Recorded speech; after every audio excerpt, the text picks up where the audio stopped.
查理，你一直在避开我啊！对不起，卢克斯。不用跟我说对不起啊！我只是要你去提醒一些人，告诉他们欠我钱。求你，卢克斯，我不要再做这样的事情了。做什么事？到别人的家去喷漆，用脚踏车链锁他们的门，或到他们的家去纵火。行，没问题。你只需要把欠我的钱全部还清，总数是4000块，对吗？你有这笔钱吗？没有。那你最好照我的话去做，不然的话，你现在的房子就会着火。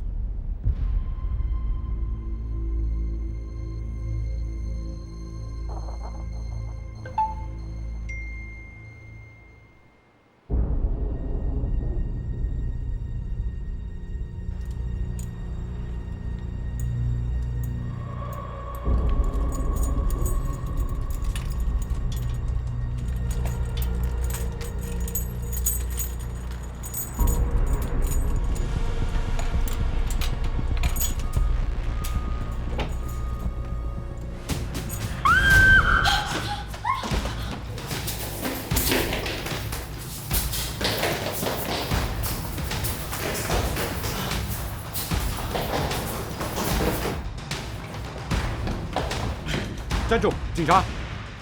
站住！别跑！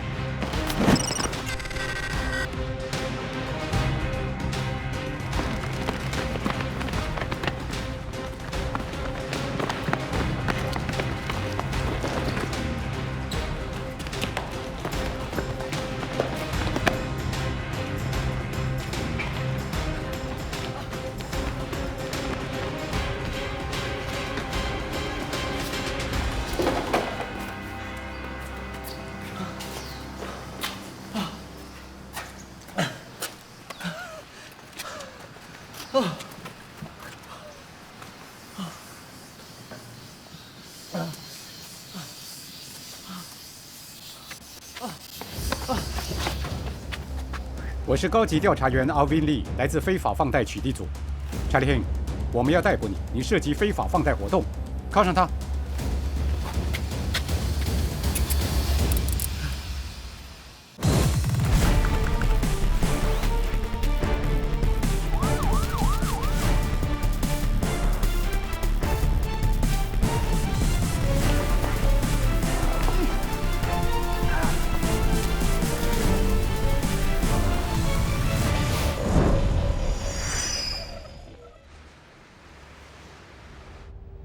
查理，我们监视你一段日子了，告诉我你替什么人做事？你保持沉默对你没有好处，我看得出你惹上了麻烦。我不想当跑腿，或者伤害别人，但是我没有其他选择。他恐吓我要放火烧我的家。是谁？我只知道他的名字叫 Lucas。Lucas 要你去做什么？ Lucas 会给我发简讯，指示我到某个地方去见某一个人，然后跟他收钱。多少钱？介于2000元到8000元之间。我会先查看，确保那笔钱的数目正确。过后，Lucas 会再给我发信息，到另一个地方去，把钱交给其他人。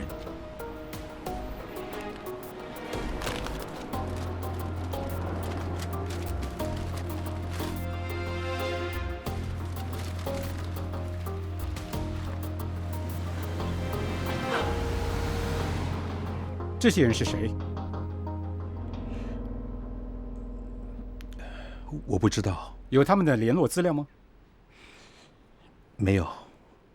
Lucas 发出指示，我只是照办。你还有 Lucas 的号码吗？有。看来查理·亨只是冰山的一角。我怀疑这个犯罪集团跨越了好几层。但他不知道所见的人叫什么名，根据以往的经验 ，Lucas 并不是大耳龙的真名。就像以前的案件 ，Lucas 的电话号码注册在离境的外国人名下。那么怎么办？查理说出他见过的男子的外貌和他们开的车子。他有没有记下车牌号码？没有，但他记得见面时间和地点。可通过警方电眼录像取得线索。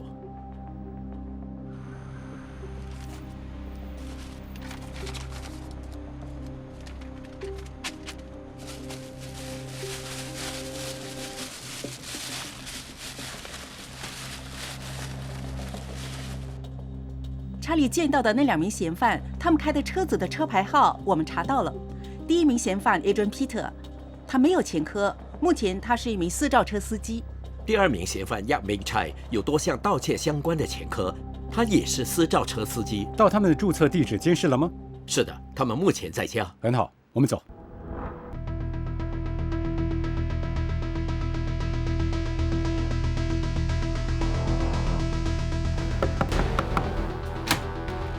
我是调查员 Penny Lim， 来自非法放贷取缔组。我是高级调查员 Alvin Lee， 来自非法放贷取缔组。你是亚明差？是的。你是 Adrian Peter， 请站出来。请站出来。我们要逮捕你，因为你涉及非法放贷活动。靠上，靠上。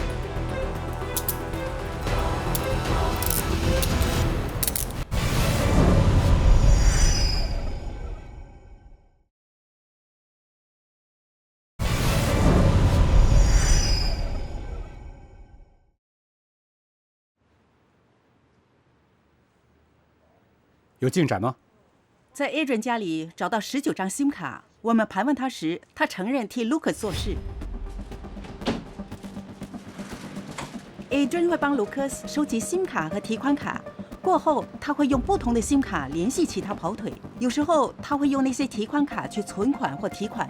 Ming-Chai也招供了。当 Lucas 的跑腿？是的，把从多个跑腿收到的钱合并起来。然后他把钱交给集团内一个级别更高的跑腿头目。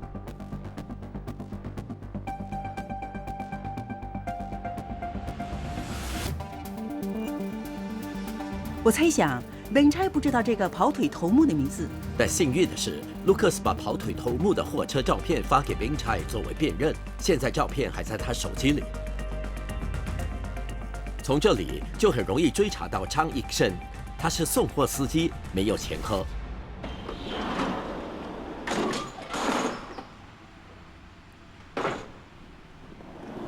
嗨，我是高级调查员 Alvin Lee， 来自非法放贷取缔组。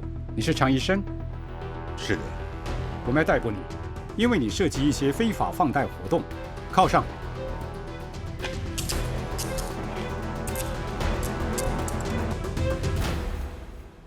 好的，知道。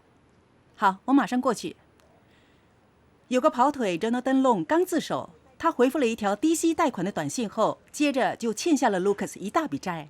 所以可能是同个集团。Alvin 在哪里 ？Sir， 我只按照 Lucas 说的话去做，但是我不知道他是不是首脑。他叫你做什么事？收了钱，在存入提款机内，我交给但宾尼。但宾尼？对，他是另一个跑腿，我不知道他的名字，只叫他但宾尼，因为我们常在那儿见面。你必须相信我，我需要钱，所以回复了提供低利息贷款的短信，但后来却变成欠 Lucas 的钱越来越多，他就逼我去做跑腿。现在我什么人都不相信，我吃不下，也睡不着，常提心吊胆。你来找我们，这样做是对的。你当 Lucas 的跑腿做些什么？我去收钱和把钱转交给人。交给谁？交给牙龙的男子和但宾尼的另一个男子。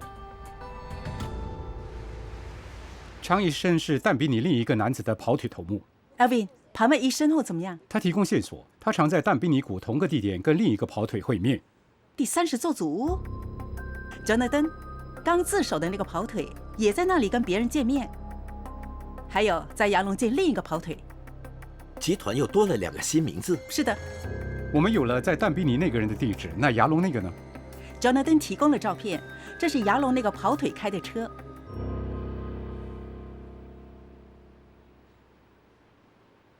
是的，那辆罗黎是梁伟伦先生租用的。你有他的资料吗？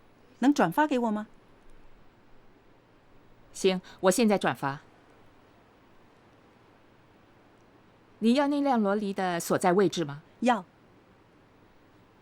GPS 显示那辆罗黎目前在牙龙25巷。好的，谢谢。走。阿斌，我有但比尼跑腿的录像。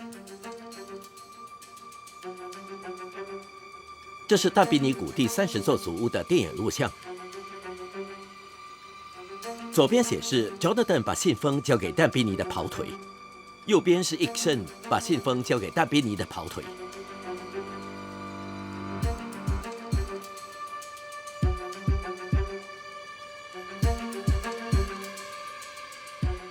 看到电梯停在16楼吗？去监视这座祖屋的16楼，一旦发现嫌犯就逮捕他。嗯。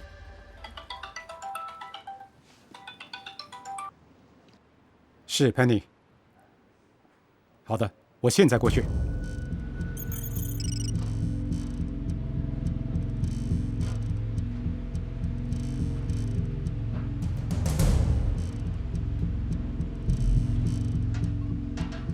我们必须盯紧他，等伟伦回来。Penny，找支援，守住所有逃走路线。好的。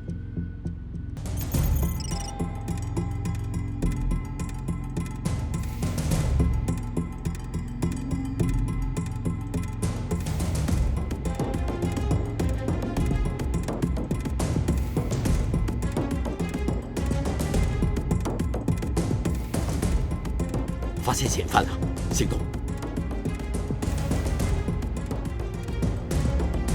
发现嫌犯了，行动！ Roger。嗨，我是高级调查员阿维利，来自非法放贷取缔组。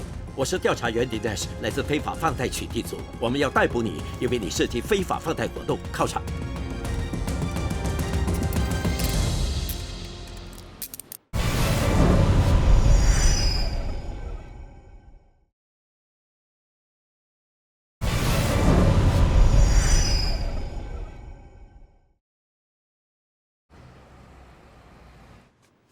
伟伦供出的西海岸跑腿有消息吗？韦伦给了我们他们见面的地点、日期和时间，还有他开的是红色汽车。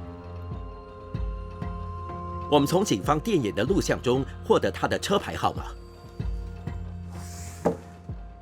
这是詹基 King， 他是房屋经纪，之前有过多次骚扰前科。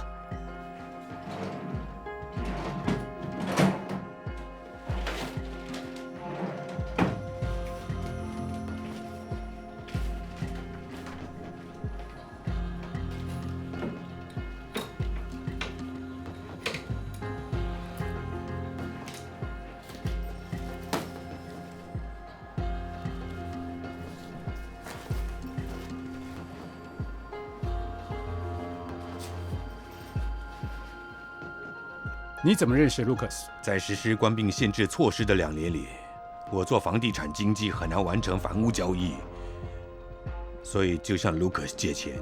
借了多少？只是1100元，但每个月的利息是600块钱。当我没有办法还钱时，你和你的母亲一起住，对吗？我相信你不希望有人去你家打扰像她这样的老太太吧？你不要来骚扰我妈。哦，这就看你怎么做喽。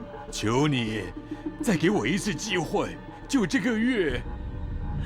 这样吧，你可以帮我做一些事来还债。卢克斯会发短信给我一个地址，通常是一栋工业大楼。他会指定我去哪一层。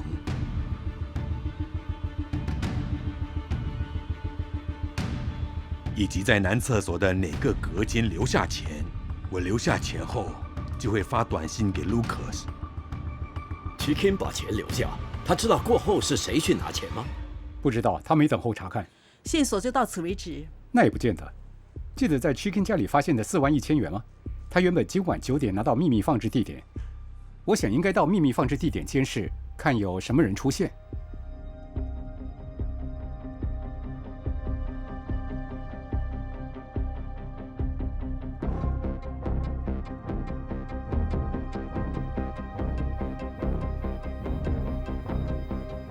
能看这个吗？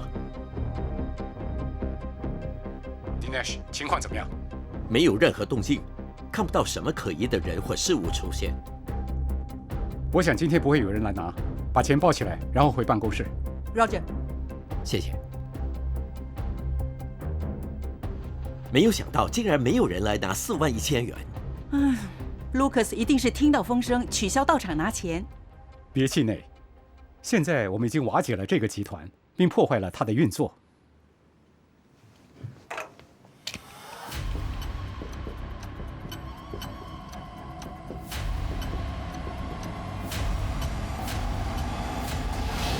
在刚才的扮演案件中，警方进行了将近1年的详细调查，有系统的查明在非法放贷集团内不同级别的罪犯。他们坚持不懈的工作，最终逮捕了21名嫌犯。当中有10人被判与非法放贷有关的罪名成立，其余的嫌犯则接到警告。警方也从该集团查获超过61000元，以及多张提款卡和电话卡。 由于非法放贷取缔组的警员做事果断，这个集团最终被捣毁，整个运作也被中断。非法放贷人使用不合法的骚扰方式追债，甚至可能诉诸暴力。警方会继续对涉及非法放贷者采取严厉的执法行动。如果你怀疑或知道有人可能参与非法放贷活动，请拨打999或拨打反阿隆热线。 1800-924-5664报警。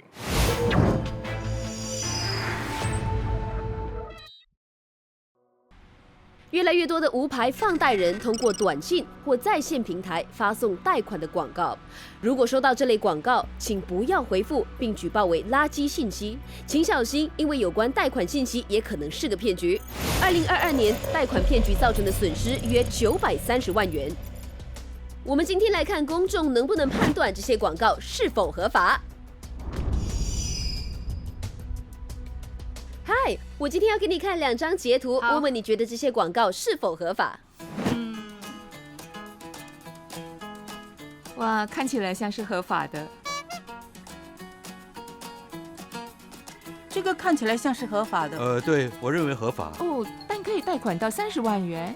哦，这个，我觉得是假的。我认为是个骗局。这个我无法分辨，但是上面列明没有贷款底线。呀，好的叫人难以相信。而且在贷款之前还要支付一小笔的费用。我在想，放贷人在贷款给别人之前是不会收取费用的，是不是？你说的很正确，他们在发放贷款前不能收取小额费用。还有，我可以在24小时内获得现金，这似乎不算是合法的，就好像什么人都可以在任何时候把钱借给我一样。你说的对，他们需要跟你会面，了解你的财务状况，然后才能决定借你多少钱。我不会跟他们借钱，那不是银行，不知道他们能不能信赖。看到这些，我不理会他喽。下一张截图，你认为是否合法？不合法。我之前也收到这样的简讯。不合法是骗局呀，这是个骗局。谁会无缘无故给你发简讯？我不知道，看来不像是真的。合法放贷人不会发送这类简讯，对吗？你说的完全正确。有执照的放贷人不能发送短信给人，询问他们想不想贷款。所以从这一点，你就可以确定，这绝对是骗局。谁是 Alvin？ Alvin 是谁？我也有同样的疑问。面对这么多骗局，要防范诈骗，就要提高警惕、警觉和辨别真假。要怎么做到？采取行动打击诈骗。行动就是添加、检查和告诉，这是每个人可以用来防止被骗的3个简单而重要的步骤。首先，为你的移动设备添加安全功能。添加的简单方法是下载防诈应用 Scam Shield， 有助于过滤诈骗电话和短信。其次，检查可能是骗局的迹象。当你接到电话或简讯时，要求你提供个人信息、银行凭证或是转账，请直接跟这些机构联系进行核实。最后，告诉你的家人、朋友或当局有关被骗的遭遇。如果你怀疑自己坠入骗局，请立刻通知你的银行和报警。要寻求意见，请拨打全国罪案防范理事会的反诈骗咨询热线或浏览该网站。2023年神之一法新系列的第1集已经来到尾声，欢迎下次收看其他错综复杂的案件调查。我是许昭荣警监，请大家各尽本分，预防、遏制和侦测罪案。再会。